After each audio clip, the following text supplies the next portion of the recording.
the new Rover 200 Cabriolet, adding an extra dimension to Rover's highly acclaimed 200 series.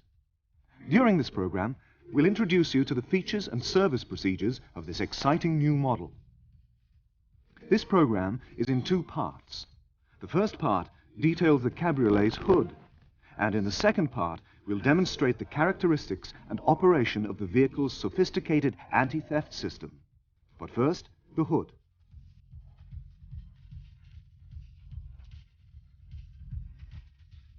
The three fabric layers are stretched over a metal frame.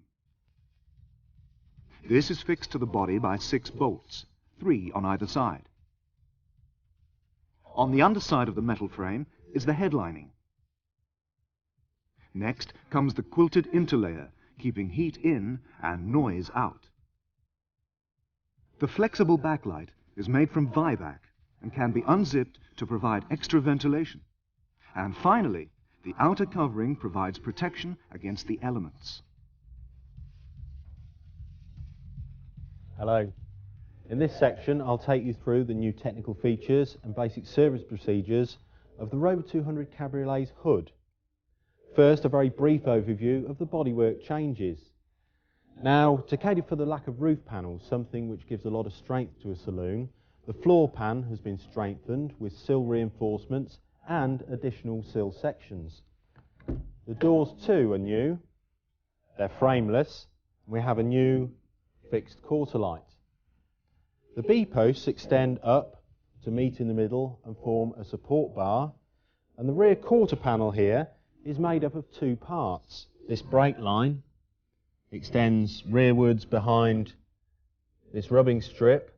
This is where the donor Rover 200 3-door body side ends, and the rest of the rear quarter panel, together with the parcel shelf, or hood well as it's called, the rear squab panels and the boot are all entirely new. Okay, in a minute I'll show you how to raise and lower both manual and power versions of the hood, plus a few hints, tips and care points. Then we'll go through hood sealing, take a look at how the hood is actually sealed to the body, and finally I'll take you through some specific hood repairs. So how exactly does the owner go about raising and lowering the hood? Well, the first thing to do on both manual and power versions is to unlock the header, that's the front part of the hood, from the A-post locations. That's quite easy to do. Push the little locking tab on the handle up, and that will enable the handle to be lowered into its unlocked position. A small pull on the handle and the hook will release from the A-post lock. It's always a good idea before you lower the hood to push the handles back into the locked position. I'll just do the other side very quickly.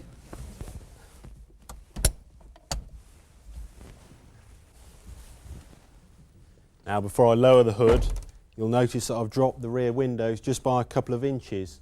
That prevents the seals from chafing on the glass when the hood's raised again. Okay, so let's lower the hood into the hood well. In this position on the manual hood, you'll meet resistance, and that's where, for very obvious reasons, the manual gas struts start giving assistance. From here on in, you'll need to push the hood down into the hood well and fit the tonneau cover. Now, the electric hood's easier still. Now, I say electric, but the operation of the hood is actually electro-hydraulic. It's all controlled by a combined hood pump and motor in the boot. Here we are, an electric motor powering a hydraulic pump, feeding fluid under pressure to 2 rams acting on the hood frame. Now, when you first receive these vehicles prior to PDI, then you'll find that the rams are isolated. Although the pump will work, it won't actually provide any fluid pressure to those rams. To bring the pump into play, you simply turn the key fully clockwise. Now, you won't have to remove the boot side carpet as I've done here. There is in fact a small inspection flap that will provide limited access to the pump.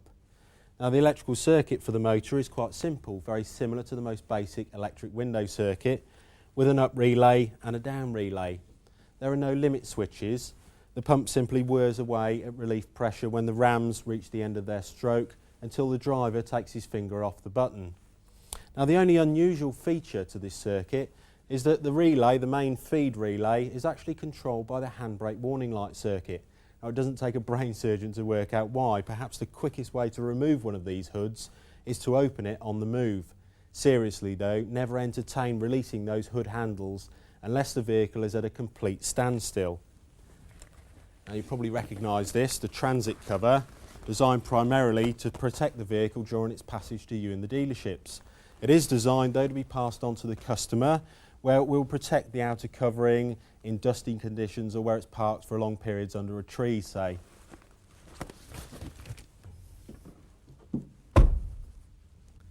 Now, hood design and manufacture have come a long way since the days of midgets and Spitfires. It is still true to say though that even the modern Cabriolet demands more careful attention than the average hardtop. The hood outer covering, for instance, never clean that with anything other than a mild detergent solution. That goes for the headlining and the backlight. Try not to lower the hood if the backlight's particularly dirty or it may become scratched. Never use de-icer on the backlight, and I don't think I need to say this, but never use a scraper. On the subject of general care points, make sure the owner's made aware of this sticker. We suggest it's placed in the windscreen above the rear view mirror. It warns about the maximum height of both the aerial and the hood. Now, if the owner should go into an area of restricted head height with the hood down, say a multi-storey car park or something like that, then he may not be able to get the hood up again. 7 foot is the maximum height. Just lower the hood again. And then we can talk about hood sealing. Having a hood which folds down, as you can probably imagine, causes something of a sealing nightmare to designers. And what's more, the modern Cabriolet driver isn't half as tolerant of wind noise and water leaks problems as, say, the old Spitfire owner was. So where are these seals and what adjustments, if any, can you make to them? One of the most important areas to seal is along the header rail. There are in fact 2 seals here. The first of them is this one along the top of the screen, almost like a rubber finisher, which acts as a backup to the main header seal. We'll have to lower the hood to see that one. So the main header seal is actually held to the header with 2 retainers, and if I just pull the seal from the rear retainer, you'll see that this strip actually doubles as a retainer rail for the forward edge of the headlining. Now the seal is actually bonded to its forward retainer with cyanoacrylate adhesive, super glue to you and me.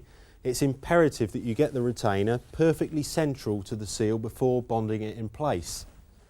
Now the new seal has painted witness marks on it. Obviously that makes the job just that little bit easier. Now for any problems in this area, check for any obvious damage and also any lumps and bumps along the length of the header seal. That would indicate that it's not correctly located in either one of its retainers. Now the only seals which are adjustable on this hood are the cant rail seals, and then only the very forward ends. Very simple adjustment. You loosen this screw. That will enable you to adjust the fore and aft position of the seal on its retainer.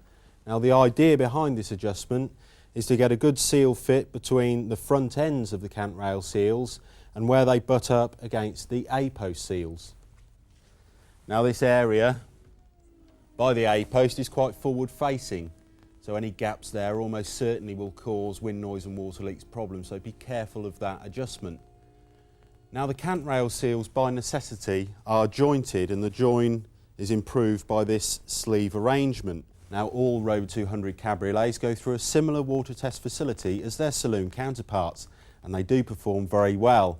Having said that, we have a join here, and neat as it may be, you can sometimes get a small dribble of water down the inside of the door glass, which disappears down behind the door trim pad to exit through the designed-in water channels at the base of the door, so that is termed acceptable.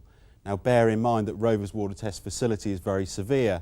Water's blasted at the car from every angle at around 12 psi, not the sort of conditions you meet in everyday driving. Now the seal is held in a retainer, double-edged retainer, along its length, backed up by 2 pop rivets either side of this join. As with the header seal, check for any obvious lumps and bumps that maybe indicate the seal isn't held correctly in either side of that retainer and holding the door glass away from the seal. Now the last of the hood seals then are the D-post seals. These provide a seal against the back edge of the rear windows. To remove them, you'll find it much easier with the hood partially lowered, with the front half roughly vertical. Now with the manual hood, that's easy, that's where it sits anyway. Remember, that's the position where those manual struts start giving assistance. The power hood though will need to be chocked in this position. We'll be covering how to do that a little bit later on. However, that done, we can reach in with a pair of snipe nose pliers, release the trim studs and the seal will come away. Other than that, nothing much more to say about that depot seal. To show you the last seal, I close the hood. It's not strictly a hood seal. It's actually the door glass to B-post seal. Now obviously here what you need to check for is a good seal to glass fit along the entire length of the seal. Now if you don't get that, particularly in this top area, then don't automatically suspect the B-post seal. It may just be that the cant rail seal is perhaps not located on one of its retainers and it's holding the door glass away from the seals. So don't automatically suspect that seal. Now if you get a consistently bad fit in that area, it may just be that a small plastic ramp behind the door trim pad needs adjustment. Now during the last 10mm or so of window up movement, this ramp kicks the top edge of the door into the seal and firms the glass up in the process. So there we are, a very brief look at hood sealing. What I want to do now is take a look at hood repairs. Phase 1 repairs were released some time ago as an RIB to the Rover 200 repair manual. That covered such jobs as hood complete assembly renew, backlight renew, together with trim cases and other peripheral items. Now phase 2 repairs are a lot more in depth and they sweep up all the rest of the hood jobs. The hood is fully serviceable and Unipart are stocking just about every hood component. However, as with all trim jobs, we recommend that you have a large clean work area set aside in your workshop with large, again, clean work surfaces. For in-depth jobs such as hood outer covering renew or perhaps frame renew, then we strongly recommend that a hood specialist is used, or at the very least, a specialist area within your own dealerships. So what I'll do is take you through 3 jobs: Backlight Renew, Backlight Zip Renew and Headlining Renew, and along the way we'll take a look at the hood's construction. So firstly, we've placed protection on the rear quarter panels and the boot. We'll be releasing bracketry on the rear quarters and the backlight so we don't want to damage any of the paintwork. Now I've placed also 2-inch blocks between the top of each B-post and the hood frame. The idea behind that is to release tension from the outer covering, the headlining and the backlight, making them easier to work with. Now I've got to release the headlining from the parcel shelf area. I'll need to get in the car for that.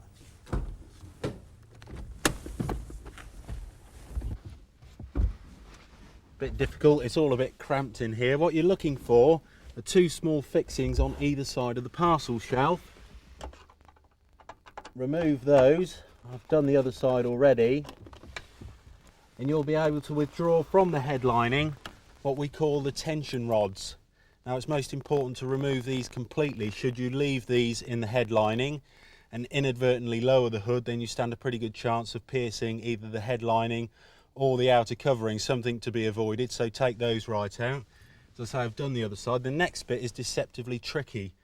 What you're trying to do is release small elastic straps at the back of the headlining from small metal loops in the base of the backlight. Sounds easy, I can assure you it isn't. Very easy to snap these off if you're not careful. So like I say, take care over doing that. And you can see the headline is actually free from the back of the parcel shelf now. Just unzip the backlight, lay it in the parcel shelf, and that's me finished in here.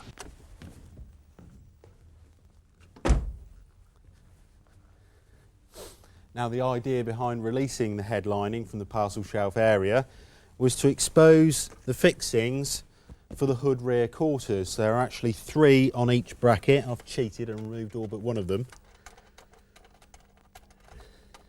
because we need to fold these hood rear quarters up onto the hood. Now these small corner finishers, they have to come out. There we are. And And now both of these rear quarters are free to be folded up onto the roof. Be very careful when doing this. Obviously there's steel brackets set in these rear quarters. Make sure they don't damage the outer covering of the hood. Velcro to detach. There we are. Fold those up, careful of those brackets. And now the backlight's almost ready to come out. It's almost free in the parcel shelf. I need to remove the backlight lower rail fixings. Open the boot for that. Confronted with a rubber finisher. To remove that, you have to take these small press studs out for the tonneau cover and the transit cover.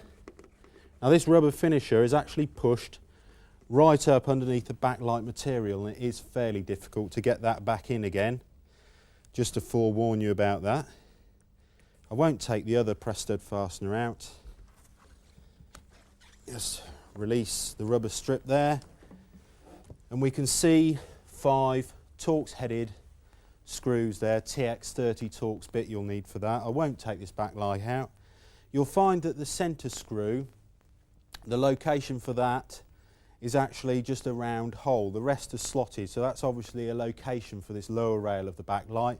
Always put that screw in first. Okay, just address this rubber strip. Moving on to backlight zip. Now, although the zip's supplied complete, it is possible to renew either half independently of one another. So that's half attached to the flexible backlight and the other half attached to the hood frame can be replaced independently. Now when it comes to this half attached to the backlight, that is a specialist operation. You would remove the backlight in accordance with the procedure we've just given you, dispatch it with the new zip to a specialist. You must emphasise the importance to the specialist of actually applying the new zip in exactly the same position as the old. The start points must be the same. The consequences of not doing that are that when the backlight zipped up, it skews off at an angle, putting creases up the flexible backlight. Now, renewal of the upper half attached to the hood frame isn't a specialist operation, it's actually quite easy. Now, you wouldn't have had to remove these rear quarter brackets. You see the importance of the protection now. Nor would you have had to remove those rear quarter corner finishers, and the headlining can remain attached to the parcel shelf area. You would have had to fit your blocks to the B-post to release tension from the outer covering. What you need to do is lift the outer covering and drill 2 small pop rivets securing the headlining rear retainer rail. Now you must place protection on the backlight when you do that, something like a wind cover. Make sure it's adequately protected. Remember, the backlight is quite susceptible to damage, particularly when there's any hot swarf around. When you've drilled those 2 pop rivets from the rear retainer, you can actually withdraw it from the hood frame and let it drop away. That will then expose the studs which secure what we call the outer covering rear clamp rail, which is bonded into the hood outer covering.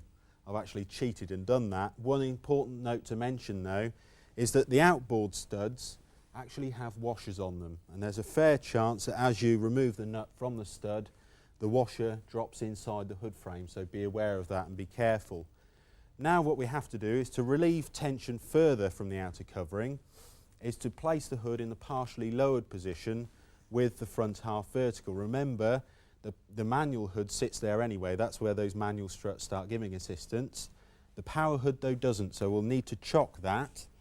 Now when you're doing any in-depth work on a power hood, it's a good idea to isolate those power hood rams. So isolate those, and then that can't be operated inadvertently.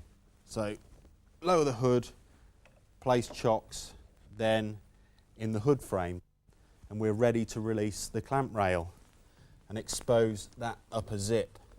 There we are, remove the clamp rail from the hood spar, and there we are, expose the backlight zip and its retainer. It's actually supplied with its retainer.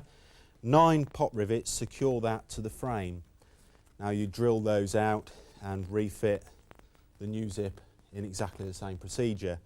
Now you may get a problem with loose rivet heads in the hood frame. These hood spars are basically blind sections almost. If you do think you're going to get a rattle problem, to cure that you can immobilise those loose rivet heads in the hood frame by locally injecting body sealing wax. be careful of contaminating any of the vehicle's trim. Okay, continuing then with our look at hood repairs. Headlining renew. We've also already seen the headlining being detached from the parcel shelf, those straps that go through the little loops in the backlight and the tension rods. There are actually two more straps which go down to the base of the hood rams. I'll need to get in the car for that.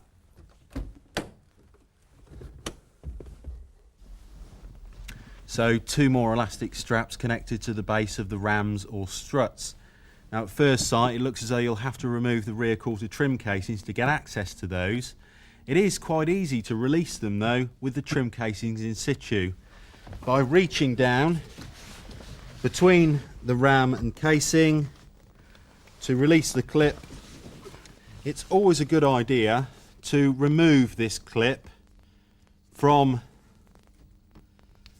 the strap just to prevent any damage, any possible damage to the headlining should the hood be inadvertently lowered. Now I've removed the other trim casing so you can get a closer look at actually where it connects at the base of the strut. And as you can see, once you get a bearing on where it actually connects to, it is a fairly simple operation. Now what I need to do is release the headlining from the header rail. So to release the headlining from the header, first I'll need to remove 4 trim studs either side of the hood handles.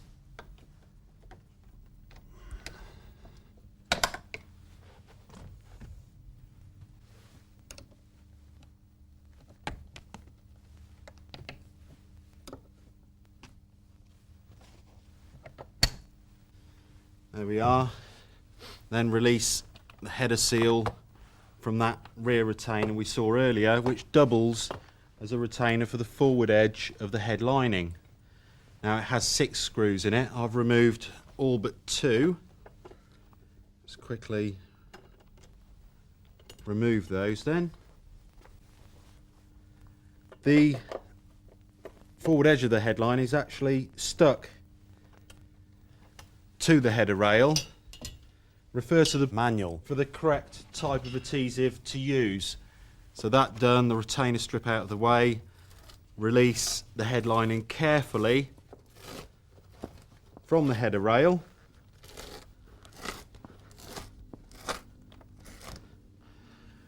And what we're working up to doing now is to expose the remaining headlining fixings, which unfortunately are below the hood outer covering and interlayer. So we need to unbolt the header rail and fold it back onto the boot. Now I've removed 2 of the 4 header screws.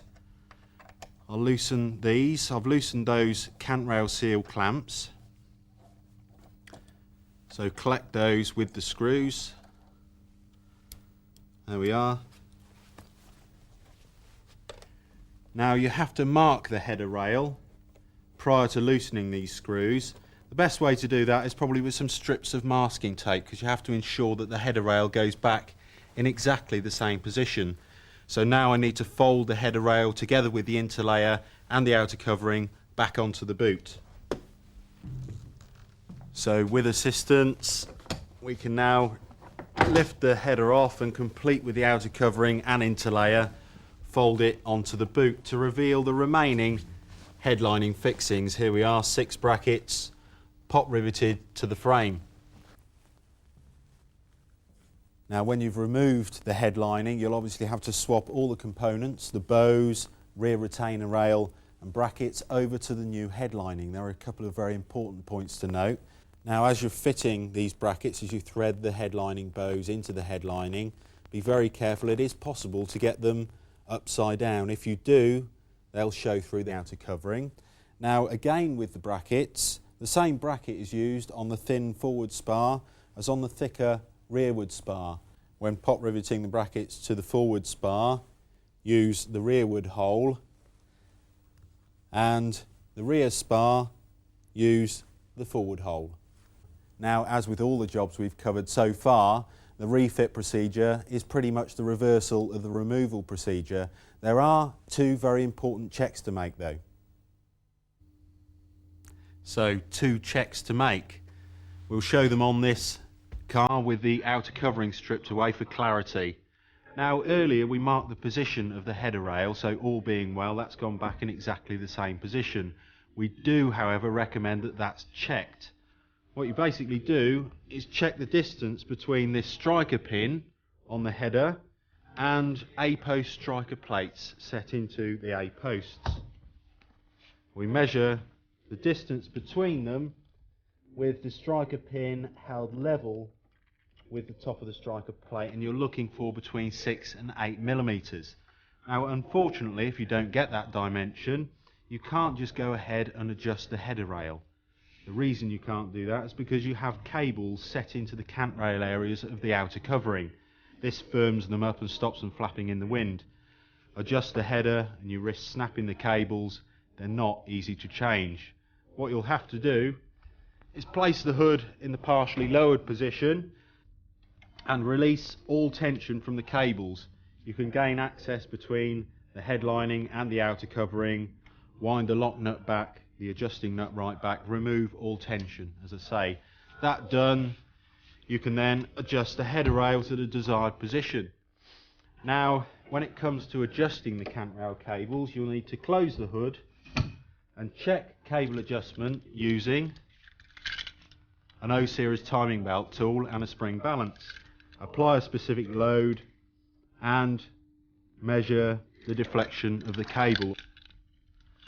Okay, there we are, a brief look at the service procedures and technical features of the Rover 200 Cabriolet.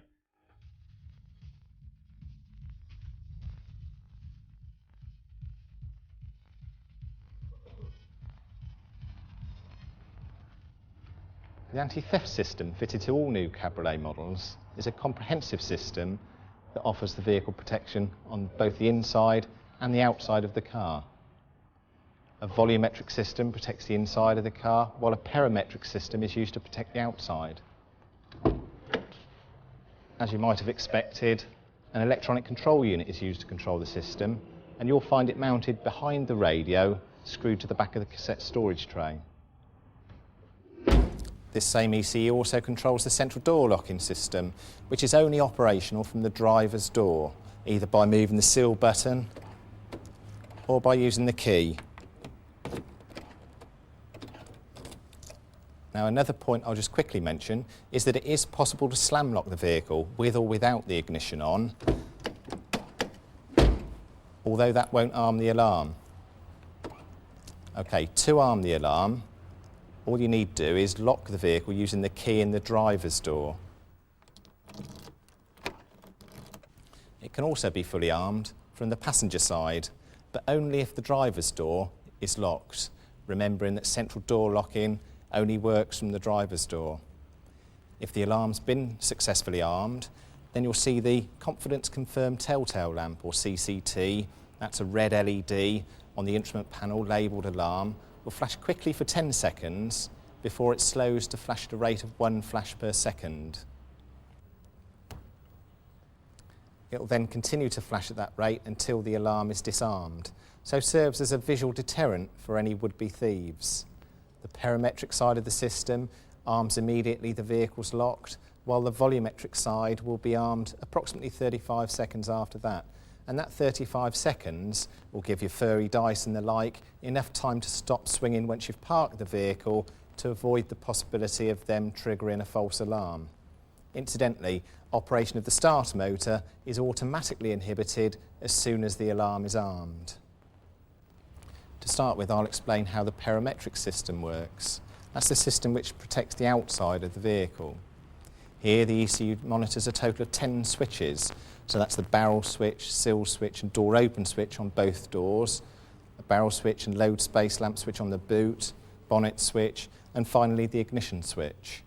The alarm will be triggered by an unauthorised opening or unlocking signal from either two doors or the boot lid, an unauthorised opening signal from the bonnet, or indeed by an attempt to switch the ignition on. If I just demonstrate that by lifting the sill switch,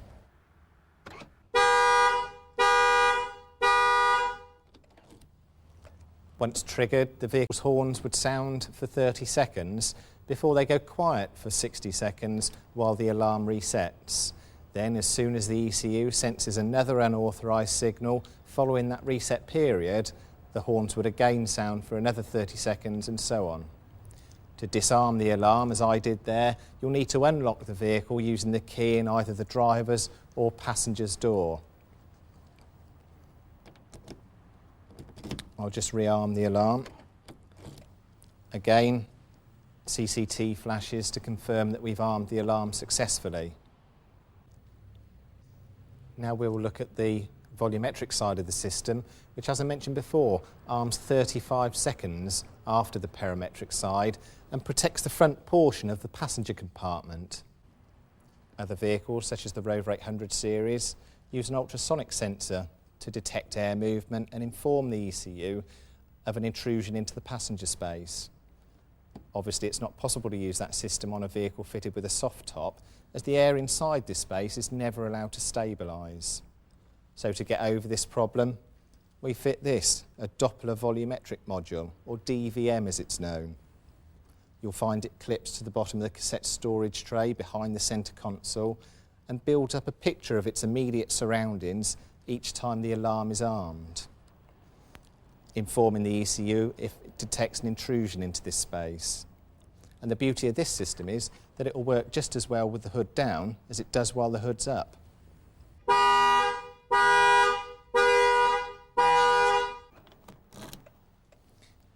Now the vehicle's horns would sound for 30 seconds before going quiet and resetting. The volumetric side of the system then won't trigger the alarm again until it's seen at least 1 minute's worth of non-alarm state. That's to ensure the volumetric side doesn't trigger the alarm more than once for each intrusion into the vehicle. That's slightly different to the perimetric system, which, as I said before, would immediately trigger the alarm as soon as it sees another unauthorised signal following that reset period. Now, it is possible to arm the perimetric side of the alarm without arming the volumetric side.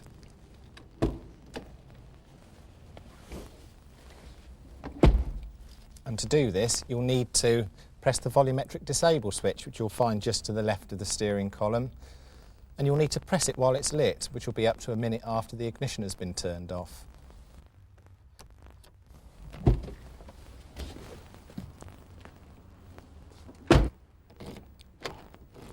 Arm the alarm in the same way.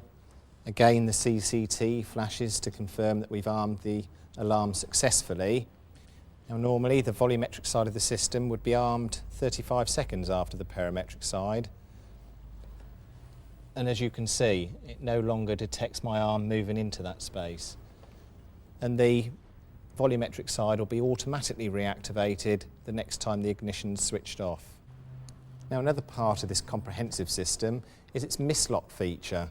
That's something you've seen before on the Rover 800 series, where if you try to lock the vehicle with a panel open, it would alert you via an audible warning and refuse to set the alarm. Here it's slightly different. If I just release the bonnet and arm the alarm, there's obviously no audible warning. What's more important is there's no fast flash from the CCT before going into its 1 flash per second mode. That's confirming that the alarm is only partially armed. In this condition, everything but the panel which caused the mislock and the volumetric system will be armed. So in this particular case, everything but the bonnet and the interior of the vehicle will be fully protected. If I lift the seal button,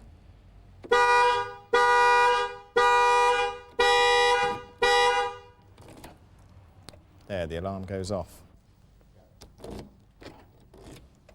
I've armed the vehicle again with the bonnet released. Still no fast flash from the CCT. Now, if required, the vehicle can be left in that condition for an indefinite period, but it's obviously more secure if you've got the alarm fully armed. So to move from the mislock condition to the fully armed state, all you need to do is close the offending panel which caused the mislock. So that's the bonnet in this case. Now, you'll notice that when you move from the mislock condition to the fully armed condition, the CCT will fast flash for 10 seconds before it again reverts back to its 1 flash per second mode. Now, like the Rover 800 series, this system will let you open the boot without the need first to disarm the alarm, providing you use the key to open it, of course.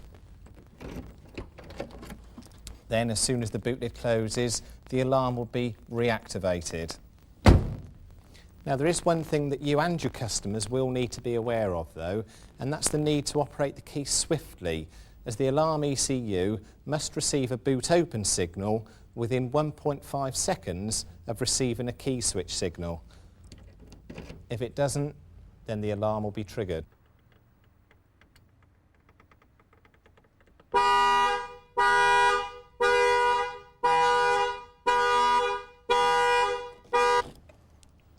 Now, this feature has been introduced to make it even more difficult for the thief to illegally disarm the system. And it's the same for the arm and disarm signals the ECU receives from both front doors. So when you're locking the vehicle, you'll need to make sure you move the key swiftly.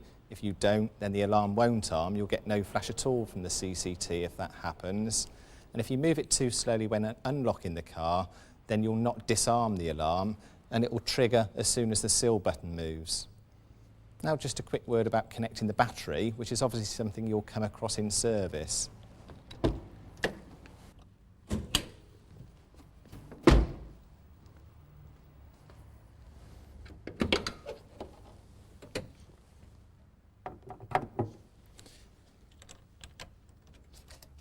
The alarm will be armed immediately the battery is connected up, and that will be confirmed by the CCT flashing in its 1 second mode. So it's recommended that as soon as it's connected, the alarm's disarmed. If you don't and you trigger the alarm, as I will here by opening the door, the alarm will go off. But it will go off at a reduced rate, and it will do that for about 15 seconds. And it's basically telling me that the alarm is just about to go off at its full rate. So it gives me time to disarm the alarm before it does so. So that's why it's important to disarm the alarm immediately the battery is connected up. So that's it, the alarm system and its operation. Now I'll just quickly run through its self-test mode, which can be used to check all the inputs and outputs from the alarm ECU. It's best to have 2 keys available during this test, as you'll need to leave one in the ignition and you'll need to use the other to check all the barrel switches.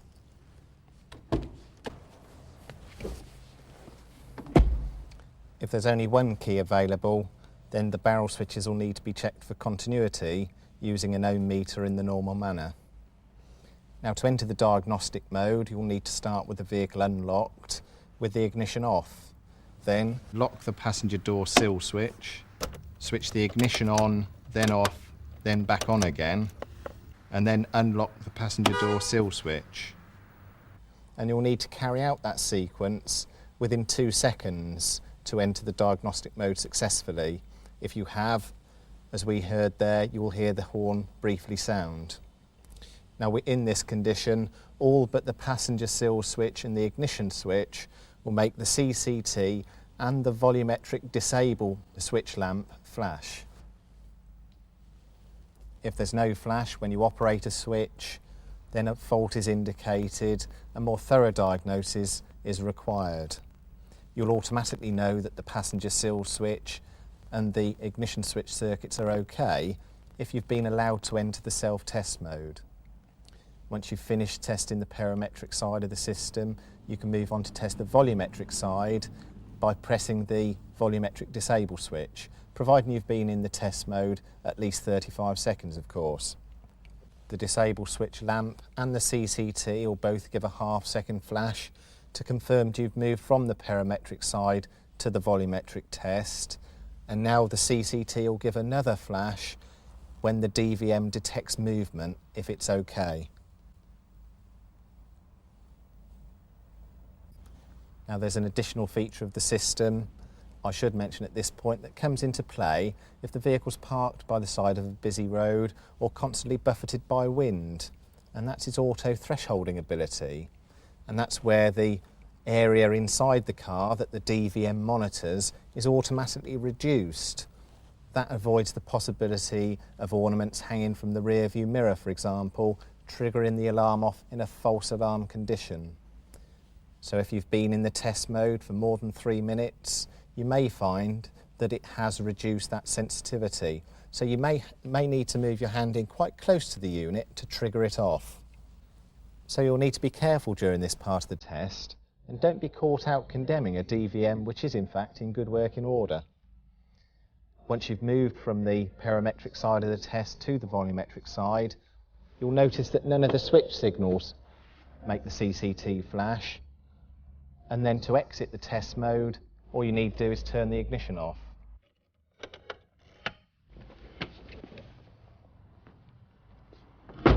So that's it, the Cabriolet alarm system.